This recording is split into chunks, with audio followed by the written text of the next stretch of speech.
que a gente tem, né? Basicamente tem dois tipos de grandezas, né, que são importantes para nós aqui. A gente pode falar em massa, né, temperatura, certo?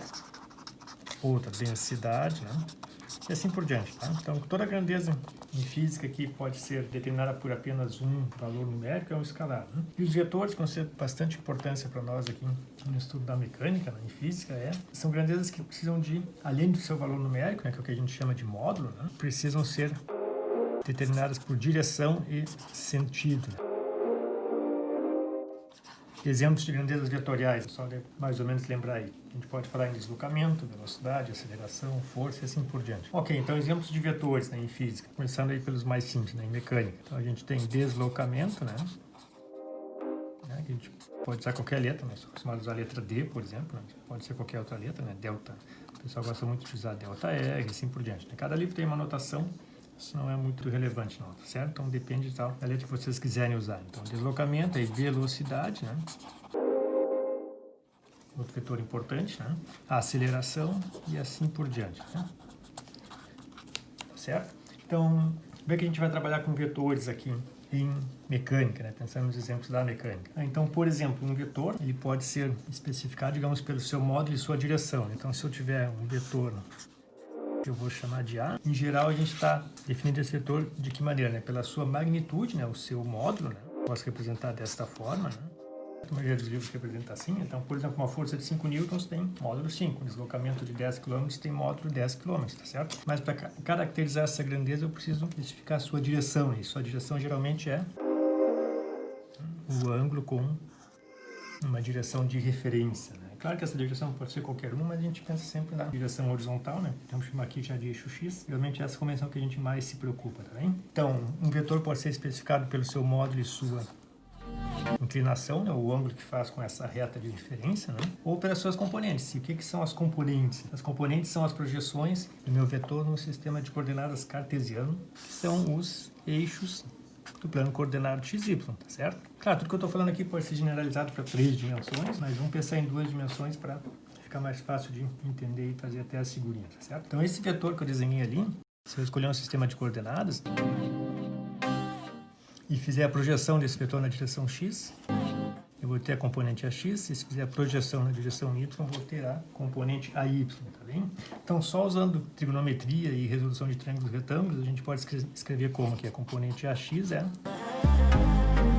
a projeção do vetor A na direção X, e a componente AY é a projeção de A na direção Y, tá certo? Então eu posso passar da descrição de módulo e ângulo para a descrição de componentes, a x e a y, num dado sistema que é arbitrário, sistema de coordenadas é a gente que escolhe. E para eu passar de uma descrição para outra, eu uso essas equações de transformação, né? Então, se eu inverter essas equações, por exemplo, né? Se eu elevar ao quadrado essas equações e somar, eu vou ter A ao quadrado cosseno ao quadrado, mas A ao quadrado seno ao quadrado, né? E usando a identidade trigonométrica de cosseno ao quadrado do ângulo mais seno ao quadrado igual a 1, né? Sobra a relação entre as componentes do vetor e o seu módulo, tá bem? Então, quase sempre a gente vai trabalhar com o vetor nas suas componentes em um sistema de coordenadas cartesiano ortogonal. Se eu fizer isso em 3 dimensões, eu vou ter componente x, y, z, tá certo? Aí eu vou ter outros ângulos envolvidos, eu não vou ter apenas um ângulo, mas dá para generalizar isso sem problemas. Vão aparecer depois os cossenos diretores, em relação aos eixos x, y, z, etc. Mas se eu tiver só no plano x, y, em 2 componentes, eu só preciso de um ângulo, que quase sempre é escolhido com a direção do eixo x, tá bem? Adição de vetores. Então, a adição de vetores é uma das operações importantes que vão aparecer para nós ao longo do estudo da mecânica. A gente pode pensar o seguinte, pensar num exemplo bem simples envolvendo o deslocamento, que aí vale para qualquer vetor, né? Mas vamos pensar no exemplo de um deslocamento, tá certo? Então, uma partícula, né? Pode ser qualquer coisa que a gente imaginar como exemplo, aí um carro, por exemplo, uma pessoa, né? Suponhamos que ela se desloca 30 km para leste e 10 km para o norte. Claro, muitos exemplos de problemas nos livros, né, vão ser citados aí os pontos cardeais, né, então a gente usa simplesmente as 4 direções cardeais, né, norte, sul, leste, oeste. Então, por exemplo, 30 km para o leste, 10 km para o norte seria essa figura, né? Também só para pegar um exemplo bem simples. Então, esse seria o meu primeiro deslocamento, que eu vou chamar de vetor D1. e aqui o meu segundo deslocamento que eu vou chamar de vetor T2, tá certo? Então o deslocamento, né, é o vetor que vai representar o movimento da partícula de um ponto inicial até um ponto final. Como é que eu tenho duas etapas, no meu deslocamento resultante, eu vou chamar de D aqui, é a soma vetorial dos dois deslocamentos. Então, importante a gente lembrar aqui que o deslocamento em física, em mecânica, de maneira geral, em geometria, ele envolve apenas os pontos inicial e final, certo? Se eu tiver mais de uma etapa envolvida, o deslocamento resultante, ele vai sempre ligar o ponto inicial ao ponto final da minha trajetória. Então, o deslocamento resultante, ele não se preocupa com o que aconteceu entre um ponto e outro. Eu só preciso da posição inicial e da posição final. Então, como que eu posso calcular esse vetor resultante para esses dois deslocamentos? Primeiro, como aqui eu tenho uma etapa para a direita e uma etapa para cima na direção norte, esse ângulo aqui é simplesmente 90 graus. Então, para calcular o módulo do vetor deslocamento resultante, né, eu só preciso da aplicação direta do teorema de Pitágoras.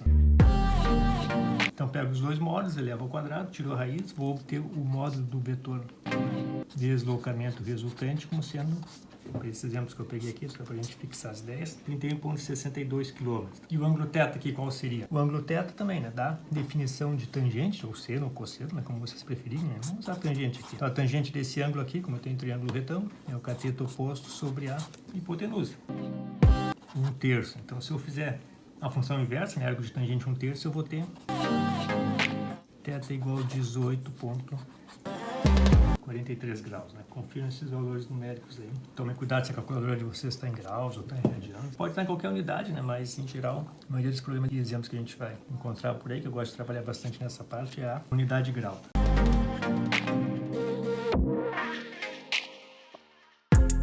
Ok, a gente comentou um pouquinho sobre sistemas de coordenadas, né, eixo x e y, né? De maneira geral, né, eu posso ter, se eu tiver um problema mais geral no espaço, né, eu vou ter meus eixos coordenados cartesianos, né, formando ângulos de 90 graus entre si, x, y, z. Quando a gente trabalha com eixos e com vetores, enfim, com coordenadas, né, é natural a gente definir o que a gente chama de vetores da base, né, que são vetores unitários na direção x, y, z. Então tem vários símbolos e várias letras que vocês podem usar, né? Aqui vou usar que eu estou mais acostumado. Então os vetores da base aqui são os vetores unitários I, J e K. Então a maioria dos livros que eu tenho encontrado por aí, essa é uma notação bem comum, tá? Então o I, J, K são vetores unitários. Aqui, em vez de usar uma flechinha, a gente usa esse chapéu só para enfatizar que eles têm módulo 1, né? Então todos eles têm módulo 1, por isso que são vetores unitários, e eles apontam na direção dos respectivos eixos. Então, por exemplo, quando a gente desenhou lá o vetorzinho A, né? Tá? Com as projeções AX e a Y, na direção x, y, pensando só no plano. Eu posso escrever esse vetor em termos da base, né? Desta forma. Então aqui está a componente escalar AX, componente escalar AY. Esse produto aqui todo, AX vezes o vetor I na direção X, é a componente vetorial na direção X. E esse produto todo aqui é a componente vetorial na direção Y. Então posso pensar no meu vetor como sendo a soma vetorial da sua componente vetorial X com essa componente vetorial na direção Y. Então aqui está o AXI e o AYJ. Se eu generalizar isso para 3 dimensões, né? Um vetor qualquer vai ter componente AX, componente AY. Então a gente até já, no exemplo anterior, a gente fez a soma de vetores, enfim, né? Então a soma de vetores da maneira geométrica, né? Eu simplesmente, né? Se eu quiser somar os vetores A e B, né?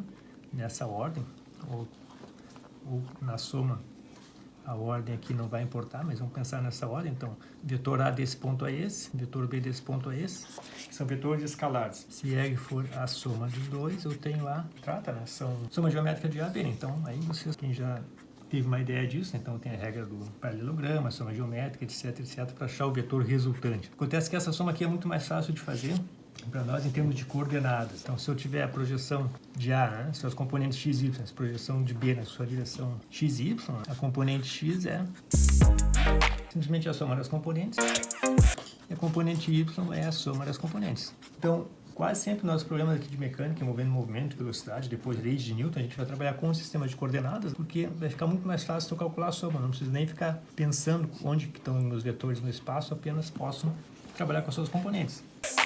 Vou fazer um exemplo bem simples aqui, né? Só para fixar ideias. Então, suponhamos que eu tenho um vetor A dado por 4i mais 2j menos k.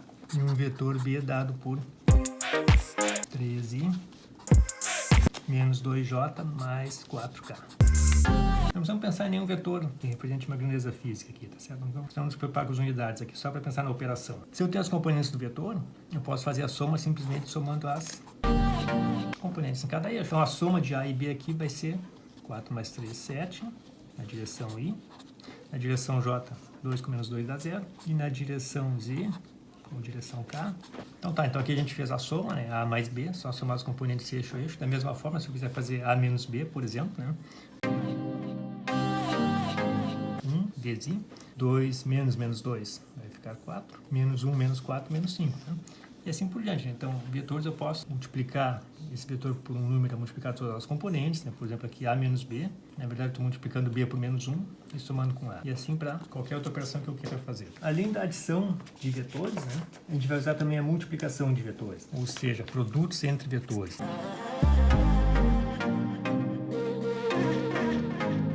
Bom, basicamente tem dois produtos que são importantes para nós, né? O produto escalar e o produto vetorial. Então, na verdade, como o vetor é uma grandeza matemática, né? Existe uma série de operações de produtos entre vetores que a gente pode usar em quem estudar mais detalhadamente geometria, ou matemática, ou outras áreas, vão encontrar vários produtos. Para nós, os que importam aqui em mecânica, em física, por enquanto, são o produto escalar e vetorial, entre dois vetores. Então, o que é o produto escalar? O produto escalar de dois vetores é definido da seguinte maneira.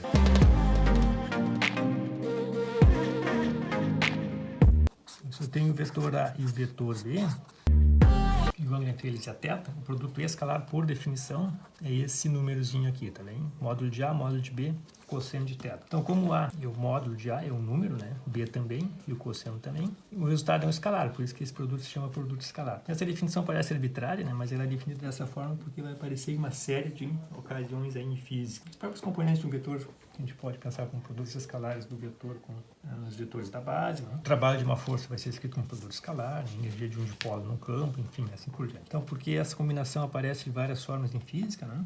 É uma motivação para se escrever, se definir o produto escalar dessa forma. Não só em física, mas em geometria. Então, o produto escalar é essa combinação aqui. Em termos das componentes, né? Meu produto escalar, eu vou escrever ele assim, né? Então, se eu tenho o vetor A e o vetor B em termos das suas componentes, né? Os eixos I, J, K, o produto escalar pode ser calculado através desse produto, tá bem? Para isso eu preciso do quê? Eu preciso do produto entre os vetores da base. Aplicando essa definição aos vetores da base, o produto escalar de I com I vai ser 1. Da mesma maneira, o J com o J. Da mesma maneira, o K com o K.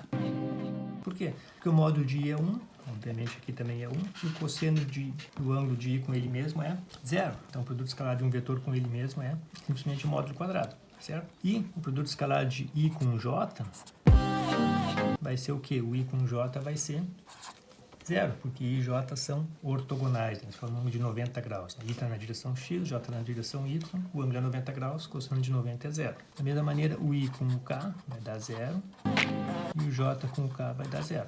Então, sabendo o produto vetorial entre os vetores da base, a gente pode usar isso para calcular o produto vetorial de qualquer vetor em termos das suas componentes. Por exemplo, em termos das componentes, né?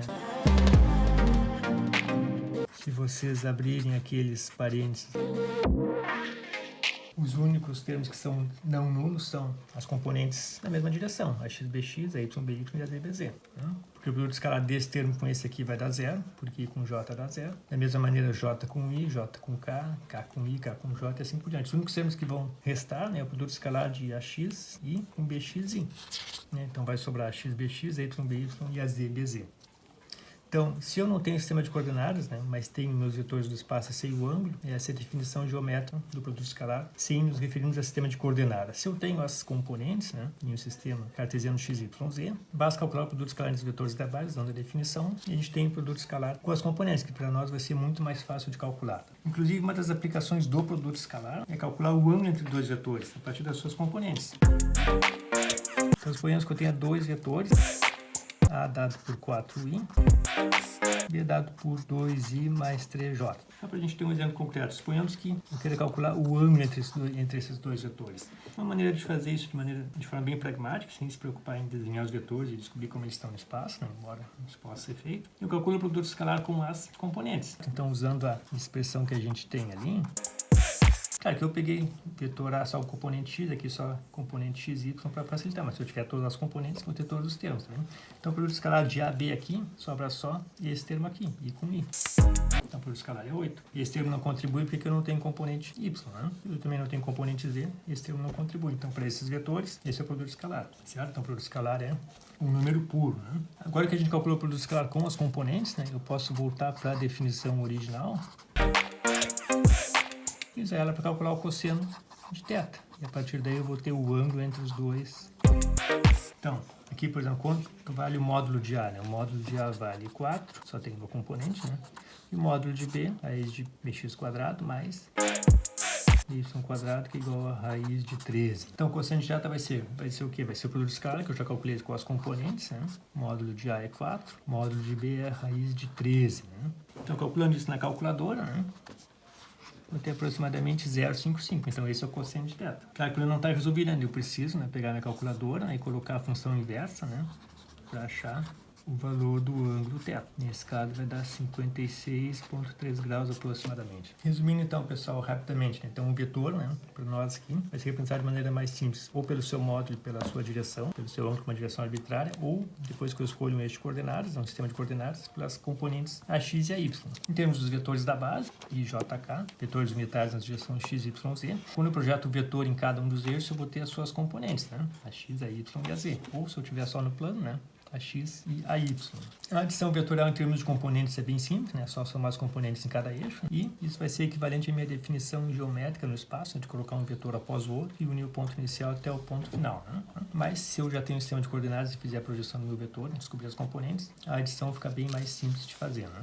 E os produtos que a gente vai usar aqui, né? Os problemas de mecânica, usando deslocamento, velocidade, leis de Newton, né? Vão ser principalmente produto escalar e produto vetorial. Então, o produto escalar é essa definição, né? O produto vetorial a gente vai falar mais adiante, né? Em termos das componentes, né? Quando eu aplico a definição do produto escalar nos vetores da base, né? Essa definição nos leva a esse resultado aqui para o produto escalar em termos das componentes. Quando eu tenho os vetores e suas componentes no sistema de coordenadas, posso calcular o produto escalar rapidamente usando essa consequência da definição, né? E se eu quiser calcular o ângulo entre os vetores, não importa qual seja a direção deles no espaço, né?